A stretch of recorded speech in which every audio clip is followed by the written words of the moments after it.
everybody, and welcome to Adoptions from the Heart TV. I'm your host, Amanda Aliberti. Here at Adoptions from the Heart, we recently expanded our services to make sure that we can provide adoption competent therapy. So joining us today is Julia Ruggiero, who is a licensed clinical social worker. You are a certified adoption competent therapist. So welcome, Julia. Yes, thank you, Amanda. Hello. Hi. So Julia, can we first start by talking about what is adoption competency and why is it important that when someone is seeking counseling services or therapy, that they connect with somebody who is aware of adoption and what all that looks like? So, adoption competent therapists are very familiar and have a strong understanding of the unique challenges that many adoptees face, including trauma, loss, grief, potentially abuse, neglect. We also have a strong understanding of attachment and the impact of being separated from our birth families at either infancy or young or older age. Sure. Can you share a little bit, if you don't mind, some of your personal story of what led you to this field and why you're intrigued by, adoption therapy? Sure. So I'm a international transracial adoptee. So I was born in a different country and adopted by my family when I was very young, when I was an infant, and I my parents were wonderfully supportive and recognized that adoption is not all butterflies and rainbows, and that it's complicated for many of us, and that I might need some more support to process the separation that I experienced and process the many different feelings I was having and expressing to them.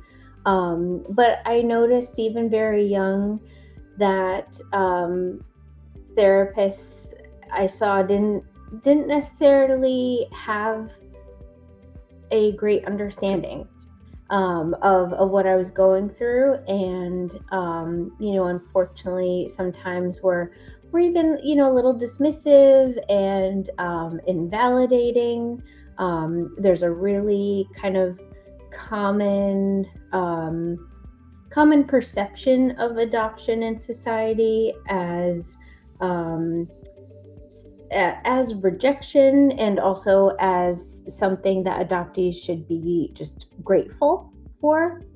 And the truth is, although we may absolutely feel grateful, in my experience, yes, I've had a wonderful family, loving, supportive, but there are also other feelings. There's also loss. There's also significant grief, and what pushing that gratitude narrative unfortunately can do is cause disenfranchised grief, which means basically that society doesn't really recognize the loss that adoptees often go through, and that it's a loss that needs mourning and needs time and attention and processing.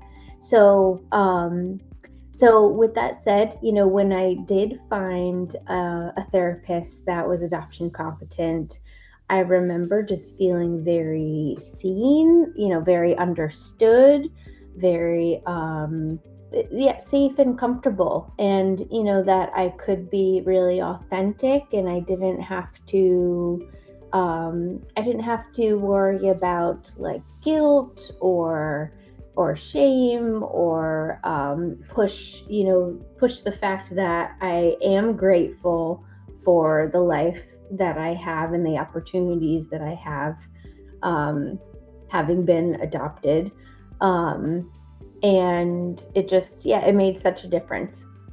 So I would love to, as a therapist and as a certified adoption competent therapist, it feels so important to me to be able to give back to my community and to provide support that I think is very, very much needed, and that often does go kind of unrecognized as a need.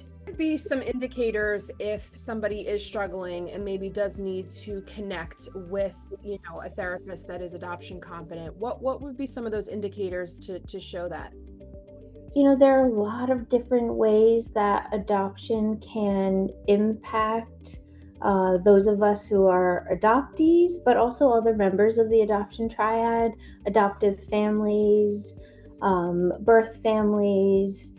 And so there are a lot of different reasons why someone might want to start adoption competent therapy. Some of those, though, are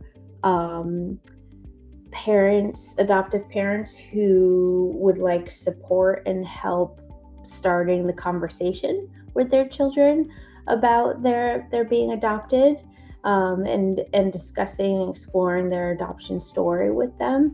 Sometimes that's very scary for adoptive parents, understandably, and they can be unsure about when to share that information, how to share information, especially if there's some pieces that are a little delicate, if there was abuse or neglect or substance use, by birth parents, which, sometimes happens. Just help with navigating those conversations is something that adoption competent therapists that we can do. And then also as adoptees, there are a lot of questions.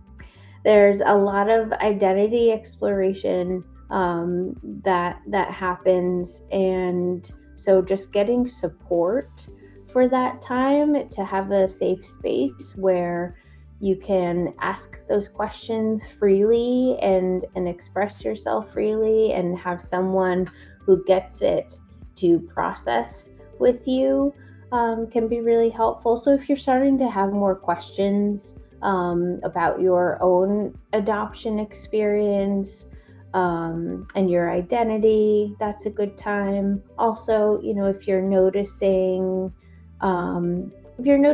any issues coming up with attachment, that would not be unusual because you went through a really significant separation. And so sometimes that comes up where you might see problems in your relationships, romantic relationships, family. And so getting support to work through that, to heal from the trauma and separation you've experienced, so that those relationship patterns can improve. And then again, there are so many other reasons, but another one might be if you're an adoptee and you've had a closed adoption and you're doing a search and reunion, getting support for navigating all of that, processing the feelings that it brings up, but also navigating forming relationships with your birth family. And that also goes for birth parents and adoptive parents, who might be who just might want support navigating those relationships, and whether it's learning how to set boundaries, and assert those boundaries better, or if an issue comes up, that's something that we can help with. It sounds like what you're saying is there's no point that's not a bad time to turn to an adoption competent therapist, whether you're a birth parent, an adoptive parent, or an adoptee. At any point in time, if you're feeling some type of way, reach out. Definitely. And I think also just being aware that processing your adoption it's a lifelong journey. And sometimes significant life events can be triggering. and can bring up new feelings, old feelings, new things that you'd like to explore or just get a better understanding of. And so yeah, absolutely. I think just listening to yourself and accepting that it's more than okay to reach out for support at any point throughout your journey as an adoptee or as birth parents or adoptive parents too. And in your experience, what have you seen to be the biggest benefits of somebody who has reached out and was able to get the therapy that they needed? So I think as you were just mentioning, that feeling of being truly understood and validated, that goes such a long way. It really does. And also, just having a space to heal, and with someone who is using a trauma lens, who recognizes adoption as trauma, and also as it can be this really beautiful, wonderful thing too, right? But also just seeing the whole spectrum, of what it is, and those complexities, that makes such a difference in the healing process, and also in identity formation. Sometimes if you're not using a trauma lens with adoption, and you don't have a really strong understanding of adoption, there can be misdiagnosing or overdiagnosing of mental illness, even over medication, when it's actually trauma symptoms that someone is experiencing, and just needs support with those. It's funny because as you're talking about all of this, it's kind of a parallel to the conversation we have when folks ask, well, if you're looking to adopt, why would you work with an agency and not just work, with an attorney or someone who can handle the legality of what you're doing? And we always talk about the importance of support and working with people who are trained professionals, have the experience. Adoptions from the Heart really tries to make sure that we give that supportive backbone to our clients as they're navigating the adoption process, whether they're a birth parent or an adoptive parent.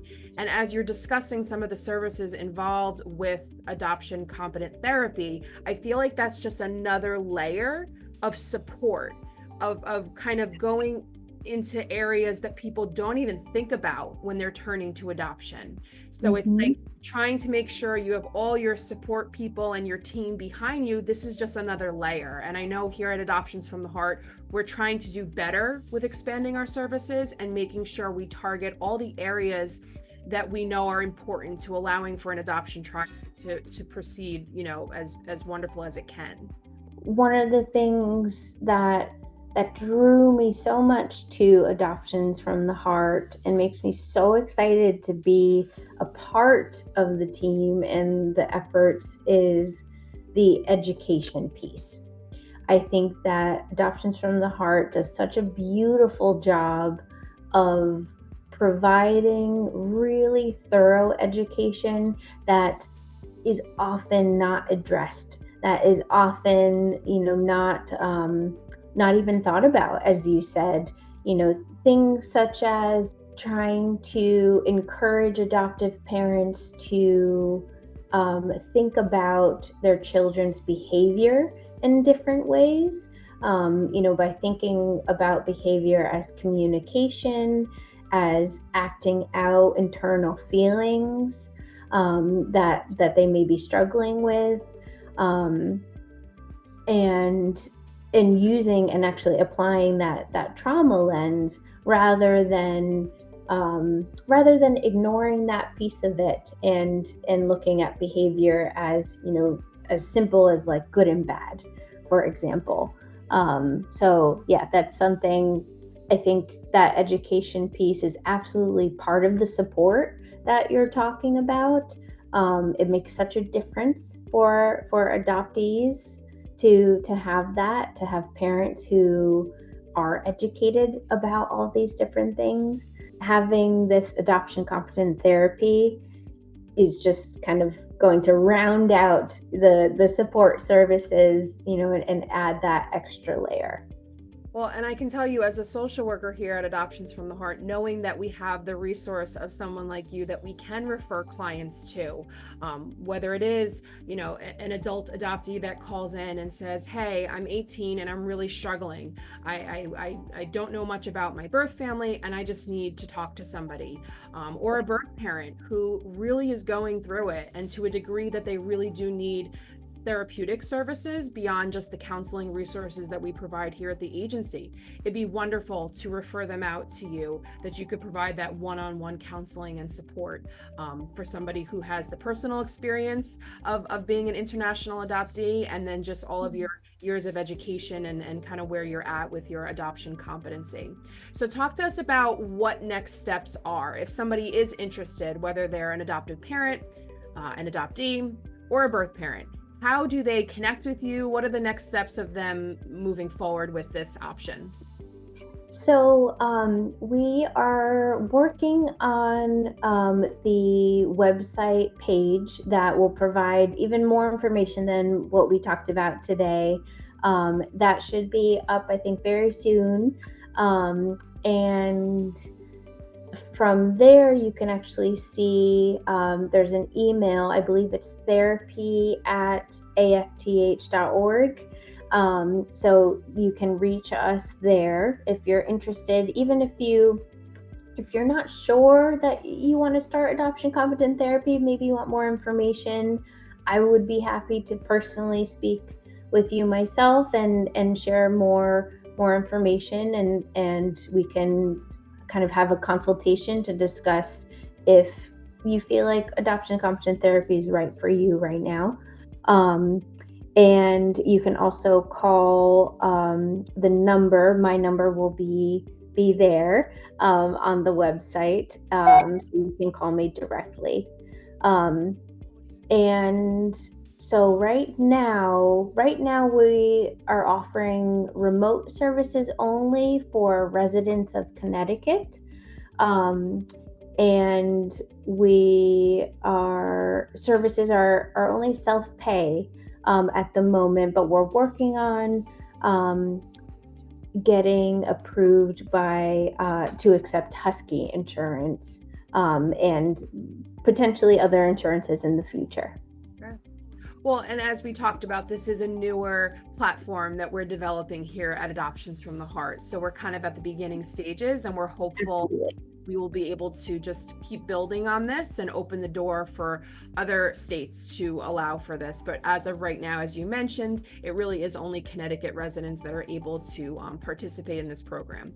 But if you do have questions or you can't necessarily find Julia's information, you are always welcome to call Adoptions from the Heart, any local office, talk to a staff member, find out more information, and we can connect you to Julia.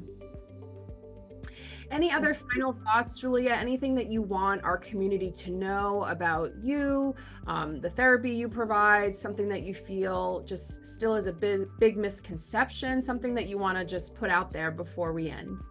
Yeah, I guess I think I would just add that I'd like to reinforce encouraging reaching out for help and more support. That there isn't any shame in it, that there isn't weakness in asking for more help. I actually think, if anything, it's a strength, and that vulnerability allows us to live more authentic lives and heal and look more to the future in really positive ways. Absolutely. Well, again, we thank you for your time, Julia. We're excited to have you participate and be on the Adoptions from the Heart team.